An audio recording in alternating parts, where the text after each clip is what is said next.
فائزہ کا گھر تنکا تنکا ہو کر بکھر چکا تھا۔ اس کا شوہر اسی گھر سے نکل جانے کا حکم دے چکا تھا۔ بہت سوچنے کے بعد آخر کار فائزہ نے فیصلہ کیا۔ وہ گھر چھوڑ کر تو جا رہی تھی مگر جاتے جاتے اس نے اپنے شوہر کی عقل ٹھکانے کا فیصلہ کیا۔ تب اس نے اپنے بچوں کے ساتھ مل کر ایک پلان بنایا۔ جیسے اس کا شوہر اپنی دوسری بیوی کے ساتھ گھر میں داخل ہوا، یہ دیکھ کر حیران رہ گیا کہ فائزہ بطول اپنے والدین کی اکلوتی بیٹی تھی۔ فائزہ کا تعلق ساہیوال شہر سے تھا۔ فائزہ کی ماں خود ایک ہاؤس وائف کے طور پر زندگی گزار رہی تھی اور باپ ایک کاروباری شخصیت تھے۔ وراثت میں کچھ زمینیں بھی ملی تھی لیکن اولاد کی نعمت کے طور پر ان کے آنگن میں فائزہ ہی رحمت بن کر اتری۔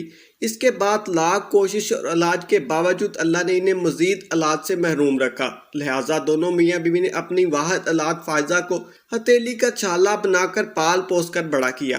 بڑا گھرانہ تھا مگر گھر کے افراد کم تھے، لہٰذا اچھی گزر بسر ہو رہی تھی۔ فائزہ بطول بچپن سے ہی لڑکپن اور پھر جوانی کی دہلیز کو چھونے لگی تو دونوں میاں بیوی کو شادی کی فکر ستانے لگی۔ قدرت کا قانون یہی تھا کہ بیٹیاں بیاہ کا رخصت کر دی جاتی ہیں، لہٰذا انہیں بھی اس اصول کو ہی اپنانا تھا اور پھر دونوں میاں بیوی نے اپنی بیٹی کے لیے رشتہ تلاش کرنا شروع کر دیا۔ مگر یہاں انہیں بہت بڑی مشکل کا سامنا کرنا پڑ رہا تھا۔ اکلوتی اولاد کے ماں باپ ہوتے ہوئے فائزہ کے لیے ہر آنے والے رشتے میں پرفیکشن تلاش کر رہے تھے۔ کوئی بھی نہیں ہوتا، ہر ایک میں کوئی نہ کوئی کمی اور خامی تو رہ ہی جاتی ہے۔ اگر کوئی لڑکا تعلیم یافتہ ہو تو اس کے پاس نوکری نہ ہوتی، اور اگر کسی کے پاس نوکری ہوتی تو اس میں کوئی خامی یا کمی رہ جاتی۔ آخر کار بہت سوچنے سمجھ کے بعد عاصم کا خاندان انہیں پسند آیا۔ عاصم ایک پڑھا لکھا خوبصورت اور ہینڈسم لڑکا تھا، اچھی سرکاری نوکری بھی کر رہا تھا، 3 بہنوں کا اکلوتا اور سب سے چھوٹا بھائی تھا۔ تینوں بہنیں شادی شدہ تھیں اور اپنے اپنے گھر میں ہنسی خوشی آباد تھیں۔ عاصم کی نوکری سرکاری تھی، اس وجہ سے اسے سرکاری رہائش گاہ بھی ملی ہوئی تھی، لہٰذا وہ والدین سے الگ رہتا تھا۔ کچھ سوچ بچار کے بعد فائزہ کے ماں باپ نے بسم اللہ کی اور یہاں فائزہ کی بات پکی کر دی۔ عاصم کے خاندان کو بھی پہلی نظر میں دان پان سی فائزہ اپنے بیٹے کے لیے پسند آ گئی۔ یوں چٹ منگنی اور بٹ بیاہ ہو گیا اور فائزہ رخصت ہو کر اپنے سسرال چلی گئی۔ شروع کے چند ماہ بھی فائزہ نے اپنی ساس اور سسر کے ساتھ گزارے۔ فائزہ کے ساس سسر بھی دونوں دھیمے مزاج کے تھے اور خود فائزہ بھی کم گو اور سلجھی ہوئی طبیعت کی مالک لڑکی تھی۔ سسرال میں نندوں اور دیورانی کا جٹھانی کا کوئی جھنجٹ نہیں تھا، لہٰذا فائزہ کو کسی مشکل کا سامنا نہیں کرنا پڑا۔ عاصم اپنی نوکری کی وجہ سے گھر سے باہر ہی رہتا، 10 اور 15 دن بعد گھر چکر لگاتا، مگر اب کیونکہ اس کی شادی ہو چکی تھی تو شادی کے فوراً بعد اس کی یہی خواہش تھی کہ وہ اپنی بیوی کو بھی اپنے ساتھ لے جائے تاکہ وہ اب گھر کا سکھ محسوس کر سکے اور گھر کی دال روٹی کھا سکے۔ کیونکہ فائزہ کے ساس اور سسر اس حق میں نہیں تھے، ان کا کہنا تھا کہ فائزہ کے آنے سے ہمارے گھر میں رونق آ گئی ہے۔ در و دیوار چہکانے لگے، ہمیں بھی محسوس ہوتا تھا کہ اب ہم اکیلے نہیں رہے، مگر بیٹے کی بھی مجبوری کو ہم سمجھ رہے تھے، لہٰذا انہوں نے خوشی خوشی بیٹے کو اجازت دی کہ وہ بہو کو لے کر ساتھ چلا جائے۔ فائزہ نے اپنا ضروری سامان پیک کیا اور ایک بار پھر اپنے شوہر کے ساتھ لاہور منتقل ہو گئی۔ یہاں اپنے دیکھنے والے بہن بھائیوں کو بتاتے چلیں کہ فائزہ کا سسرال اور اس کا ساہیوال شہر میں تھے۔ دھیرے دھیرے وقت شادی کو 2 ہی ماہ ہوئے تھے کہ فائزہ کو یہ خوشخبری بھی مل گئی کہ وہ ماں کے عہدے پر فائز ہونے والی ہے۔ یہ خبر سن کر عاصم بھی بہت خوش ہوا اور دونوں طرف کے خاندان کی خبر سننے کے بعد خوشی کی لہر دوڑ گئی اور آنے والے بچے کا بے تابی سے انتظار کیا جا رہا تھا، کیونکہ اگر عاصم اپنے والدین کا اکلوتا بیٹا تھا تو دوسری طرف فائزہ بھی اپنے والدین کی اکلوتی بیٹی تھی۔ اس کے ماں باپ کو بھی فائزہ کی اولاد کا شدت سے انتظار تھا۔ خیر اسی طرح وقت صبح شام کے ساتھ گزرتا رہا اور عاصم مہینے میں ایک بار پھر ساہیوال کا چکر لگاتے اور یوں فائزہ اپنے والدین سے بھی مل لیتی اور اپنے سسرال میں بھی 2-4 دن گزار لیتی اور پھر دونوں میاں بیوی واپس لاہور آ جاتے۔ اسی طرح دن گزرتے گئے، 9 ماہ کا عرصہ مکمل ہوا اور فائزہ نے خوبصورت سے بیٹے کو جنم دیا۔ دونوں میاں بیوی نے بیٹے کا نام احد رکھا۔ احد بڑا ہی خوش قسمت بچہ تھا، جس طرح اس کا باپ اپنے والدین کا لاڈلا تھا، ماں باپ بھی اپنے ماں باپ کی لاڈلی تھی اور احد دونوں گھرانوں کا لاڈلا تھا۔ زندگی اسی طرح بڑے اطمینان اور سکون سے گزر رہی تھی۔ فائزہ کا بیٹا 6 سال کا ہوا تو اللہ تعالیٰ نے ایک بار پھر اس کی گود ہری کر دی۔ اس بار اللہ تعالیٰ نے فائزہ اور عاصم کو اپنی رحمت سے نوازا۔ یہ ننھی پری بھی آتے ہی سب کی آنکھ کا تارا بن گئی۔ 2 بچے، گھر کا کام کاج، اسی طرح فائزہ کا سارا دن مصروفیت میں گزر جاتا۔ شادی کے شروع کے دنوں میں جو مصروفیت تھی، جیسے عاصم کے ساتھ کہیں باہر جانا، گھومنا پھرنا، پھر کھانا کھانے کے لیے جانا، کبھی کبھار کوئی پسندیدہ مووی دیکھنے کے لیے چلے جانا، اسی طرح کی ایکٹیویٹیز تقریباً نہ ہونے کے برابر ہو چکی تھی، کیونکہ 2 بچوں کا ساتھ تھا اور اب فائزہ زیادہ تر گھر پر ہی رہتی، مگر عاصم کے مصروفیات اب بھی وہی تھی۔ وہ ویکینڈ پر بھی باہر چلا جاتا، بس فرق صرف یہ تھا کہ وہ فائزہ کو ساتھ نہیں لے کر جاتا، کیونکہ بچوں کی وجہ سے اس کا جانا مشکل ہوتا، اور اگر بچوں کو ساتھ لے کر جاتے بھی تو وقت سے پہلے گھر واپس آ جاتے، کیونکہ چھوٹی بیٹی مریم باہر جا کر ضرورت سے زیادہ تنگ کرنا شروع کر دیتی۔ اسی دوران فائزہ کو احساس ہوا کہ قیامت اس کی دہلیز تک پہنچ چکی ہے، اور وہ پہلے کی طرح اپنے گھر بچوں اور گھر مستی میں نہیں مگن رہتا۔ وہ یہ سمجھ رہی تھی کہ جس طرح بچے گھر اور عاصم کے ارد گرد میری زندگی گھوم رہی ہے، شاید اسی طرح میرے بچے اور گھر کے ارد گرد عاصم کی زندگی بھی گھوم رہی ہوگی، مگر یہ اس کی بہت بڑی غلط فہمی تھی۔ لیکن عاصم نے بھی کسی بھی معاملے کی فیاضی کو بنک تک نہیں لگنے دی، اور اسی طرح 4 سے 5 سال گزر گئے۔ جب فائزہ کو کسی انہونی کا احساس ہوا، بچے ذرا بڑے ہو گئے، تو اس کی توجہ ایک بار پھر سے شوہر کی طرف منزل ہو گئی، تو اسے احساس ہونے لگا کہ عاصم کی توجہ اور گھر اور بچوں سے ہٹ چکی ہے، اور فائزہ تو بالکل بھی نہیں ہے۔ فائزہ نے دوبارہ سے اپنے خاندان کو ایک کرنے کے لیے ایڑی چوٹی کا زور لگانا شروع کر دیا، مگر عاصم کو اب نہ تو بیوی کی پرواہ تھی اور نہ بچوں کی۔ بہت دنوں تک عاصم کا یہ اجنبی رویہ دیکھنے کے بعد ایک دن فائزہ کے لبوں پر گلہ آ ہی گیا۔ اس نے عاصم سے بات کرنے کا ارادہ کیا اور دو ٹوک انداز میں کہا کہ کیا بات ہے عاصم، میں دیکھ رہی ہوں کہ تمہارا رویہ اور تمہاری ایکٹیویٹیز بدل چکی ہیں۔ فائزہ کی بات سن کر عاصم کچھ لمحے خاموش رہا اور خالی خالی نگاہوں سے اس کی طرف دیکھتا رہا، پھر ایک ٹھنڈی سانس خارج کی اور کہنے لگا، اچھا ہوا تم نے خود ہی تذکرہ چھیڑ لیا، میں سوچ ہی رہا تھا کہ تم سے اس بارے میں بات کروں۔ عاصم کا یہ کہنا تھا کہ فائزہ کا دل اچھل کر جیسے حلق میں آ گیا۔ اسے اچانک کسی انہونی کا احساس ہونے لگا۔ من ہی من میں وہ اللہ تعالیٰ سے دعا کرنے لگی کہ یہ خدا سب خیر ہو، اور منتظر نگاہوں سے اپنے شوہر کی طرف دیکھنے لگی۔ جب عاصم نے بات کا آغاز کیا اور کہنے لگا، فائزہ جتنا بھی وقت تمہارے ساتھ گزرا ہے بہت اچھا گزرا ہے، میں تمہارا دل نہیں دکھانا چاہتا، مگر میں کیا کروں، میں بھی دل نہیں دکھانا چاہتا، مگر میں کیا کروں، میں بھی دل کے ہاتھوں مجبور ہوں۔ مجھے اپنی ایک کلیگ ہانیہ سے محبت ہو گئی ہے اور میں اس سے شادی کرنا چاہتا ہوں، کیونکہ میں 2 کشتیوں کا سوار نہیں رہ سکتا، اس طرح زندگی بانٹ کر نہیں گزار سکتا۔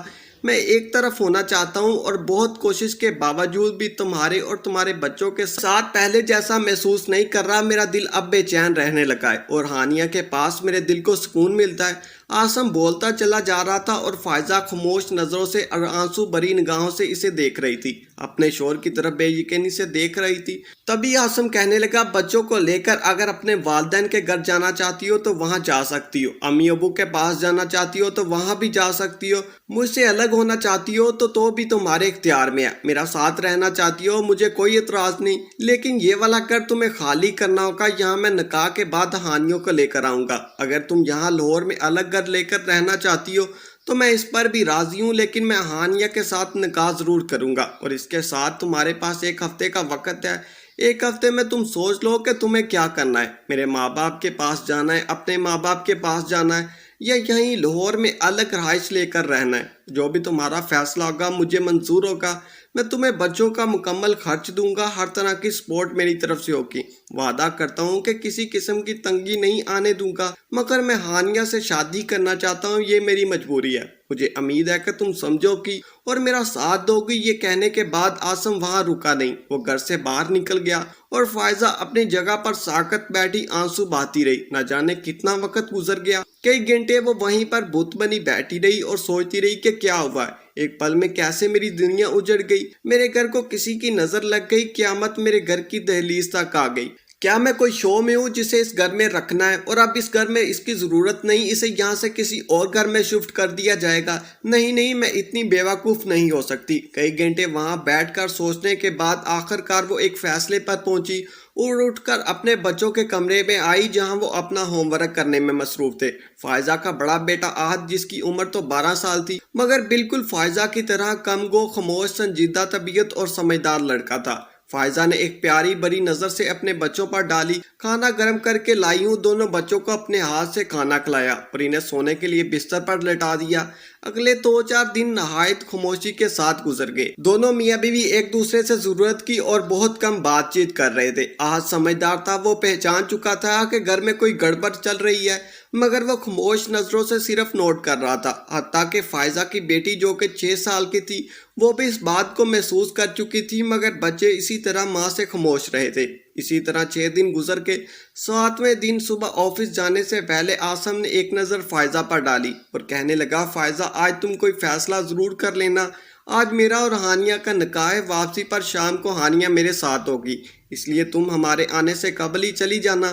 فائزہ نے مسکرا کر ہاں میں سر ہلایا اور عاصم اپنے کام پر چلا گیا۔ اس دن فائزہ نے اپنے بچوں کو اسکول نہیں بھیجا تھا، اس نے دونوں بچوں کو سامنے بٹھایا، ان کے ہاتھوں کو اپنے ہاتھ میں تھاما اور انہیں پیار سے سمجھانے لگی۔ ساری بات اس نے بچوں کو بتائی، آگے جو وہ کرنا چاہتی تھی وہ بھی بچوں کو بتا دیا۔ احد 12 سال کا تھا مگر فائزہ کی بیٹی 6 سال کی تھی اور وہ اتنی بڑی نہیں تھی، اسے ابھی ماں کی ضرورت تھی۔ وہ ماں کی بات سن کر پریشان ہو چکی تھی، اس کے چہرے پر پریشانی پھیل گئی تھی، مگر فائزہ نے ان دونوں کو تسلی دی اور کہا کہ میں تم دونوں سے وعدہ کرتی ہوں، یہ چند دن کی بات ہے، میں تم دونوں کے پاس واپس ضرور لوٹ کر آؤں گی، مگر تم دونوں مجھ سے وعدہ کرو کہ تم لوگ میرا ساتھ دیں گے اور جیسے میں نے تم سے کہا ہے بالکل ویسا ہی کرو گے۔ بس تم دونوں یہ سمجھو کہ تمہاری ماں کچھ دنوں کے لیے سیر کرنے جا رہی ہے، واپسی پر آتے ہوئے میں تمہارے لیے بہت سے کھلونے اور چیزیں لے کر آؤں گی، مگر وعدہ کرو کہ تم دونوں اچھے بچے بن کر رہو گے۔ احد تو سمجھدار تھا، ساری بات کو سمجھ رہا تھا، مگر بیٹی یہ بات سن کر خوش ہو گئی اور اس نے جلدی سے ہاں میں سر ہلا دیا۔ فائزہ نے ایک خط لکھا اور اسے ٹیبل پر رکھ دیا اور ایک بار پھر احد کو اکیلے میں بلا کر اسے سمجھایا اور بہن کا خیال رکھنے کے لیے کہا، اور عاصم کے آنے سے کچھ وقت قبل وہ گھر سے نکل گئی۔ تقریباً آدھا گھنٹہ گزر رہا تھا جب عاصم نے اپنی جیب سے چابی نکالی اور نئی نویلی بیوی کے ساتھ گھر میں داخل ہوا، اس سوچ کے ساتھ کہ گھر خالی ہوگا اور وہ دونوں میاں بیوی اپنی نئی زندگی کو انجوائے کریں گے۔ مگر جیسے ہی اس نے قدم آگے رکھے، سامنے ٹی وی لاؤنج میں بچے بیٹھے ٹی وی دیکھ رہے تھے۔ وہ حیران ہوا اور دل ہی دل میں تلملایا بھی کہ فائزہ گھر سے گئی نہیں، میں نے اسے کہا بھی تھا کہ چلی جانا۔ ہانیہ نے بھی حیران نظروں سے شوہر کی طرف دیکھا کیونکہ عاصم اسے بتا چکا تھا کہ گھر میں کوئی بھی نہیں ہوگا، فائزہ بچوں کو لے کر چلی جائے گی۔ عاصم تیز قدموں سے بچوں کے پاس آیا اور سرگوشی کرتے ہوئے پوچھنے لگا، مما کہاں ہیں؟ احد نے جلدی سے کہا، وہ چلی گئی ہیں۔ اب حیران ہونے کی باری عاصم کی تھی، وہ حیرت زدہ نظروں سے بچوں کی طرف دیکھنے لگا اور اپنا سر تھام لیا۔ وہ سوچ رہا تھا کہ چلی گئی ہوگی، بچوں کو ساتھ لے کر نہیں گئی۔ یہی سوچتے ہوئے جب وہ چند قدم آگے بڑھا تو سامنے ہی میز پر ایک کاغذ پڑا نظر آیا۔ وہ جلدی سے آگے بڑھا اور اس نے وہ کاغذ اٹھایا اور پڑھنے لگا۔ اس پر لکھا تھا کہ پیارے عاصم، تم نے ٹھیک کہا تھا، واقعی تمہارے ساتھ اب تک جتنا بھی وقت گزرا ہے بہت اچھا گزرا ہے اور تمہاری ہدایت کے مطابق میں اب اس گھر سے جا رہی ہوں، مگر مجھے تمہاری کسی بھی سپورٹ کی ضرورت نہیں ہے۔ میری سپورٹ کرنے کے لیے میرے ماں باپ زندہ ہے، میں اس گھر سے جا رہی ہوں جس طرح آئی تھی، لیکن میں اب بچے ساتھ لے کر نہیں جاؤں گی کیونکہ یہ تمہارے بچے ہیں، انہیں تم اپنے پاس رکھو اور یہاں مجھے تلاش کرنے کی ضرورت نہیں ہے، کیونکہ نہ تو میں تمہارے ماں باپ کے گھر جا رہی ہوں اور نہ ہی اپنے ماں باپ کے گھر جا رہی ہوں۔ میں نے بھی یہ سوچا اور فیصلہ کیا کہ جس طرح تم اپنی زندگی اپنے بل بوتے پر گزارنے کا فیصلہ کر سکتے ہو، لہٰذا میں بھی کسی کو بتانے کی پابند نہیں ہوں کہ میں آئندہ کیا کرنے والی ہوں۔ فی الحال مجھے تم سے طلاق نہیں چاہیے کیونکہ میں ابھی آگے کیا کرنا ہے میرا کوئی پروگرام فائنل نہیں ہوا۔ اگر آگے زندگی میں کبھی میرا شادی کا ارادہ بنا تو میں تم سے رابطہ کر کے طلاق کے کاغذات وصول کر لوں گی۔ تب تک کے لیے خدا حافظ۔ عاصم ہکا بکا اپنی جگہ پر کھڑا رہا۔ یہ خط پڑھنے کے بعد اس کے اسان خطا ہو گئے۔ ہانیہ مسلسل اس سے پوچھ رہی تھی کہ کیا ہوا، مجھے تو کچھ بتاؤ۔ جب مسلسل عاصم خاموش رہا تو ہانیہ نے وہ کاغذ اٹھا کر پڑھنا شروع کر دیا۔ جیسے جیسے وہ خط پڑھتی جا رہی تھی اس کا رنگ بدلتا جا رہا تھا۔ خیر کچھ دیر افسوس کرنے کے بعد دونوں میاں بیوی اپنے کمرے میں چلے گئے۔ وہ یہ سوچ کر آئے تھے کہ اکیلے گھر میں جائیں گے اور نئی زندگی کو انجوائے کریں گے، مگر اب یہ صورتحال ان کے لیے ناقابل یقین تھی۔ دونوں بیڈ پر گرے آئندہ کی پلاننگ کر رہے تھے۔ باہر رات ہو چکی تھی۔ کچھ دیر بعد دروازے پر دستک ہوئی۔ عاصم نے اٹھ کر دروازہ کھولا تو دونوں بچے باہر کھڑے تھے۔ عاصم نے کہا، پپا مریم کو بھوک لگی ہے، وہ کھانا مانگ رہی ہے۔ عاصم نے حیران نظروں سے چاروں طرف دیکھا۔ پہلے ارادہ کیا کہ ہانیہ سے کہے، مگر پھر سوچا کہ وہ کچن میں گیا اور فریج کھولا مگر وہاں تو کچھ بھی نہیں تھا۔ عاصم نے بائک کی چابی اٹھائی اور باہر گیا۔ کچھ دیر بعد کھانا لے کر لوٹا۔ بچوں کو کھانا کھلا کر اس نے سلا دیا، مگر اب تو یہ روز کا معمول بن گیا۔ صبح اٹھتے تو باہر سے کھانا، دوپہر کو آتے تو باہر سے کھانا، رات کو باہر سے کھانا، حتیٰ کہ چند دن بعد بچوں کے دھونے والے کپڑوں کا ڈھیر لگ گیا۔ مگر ہانیہ بچوں کا کوئی بھی کام کرنے کو تیار نہیں تھی۔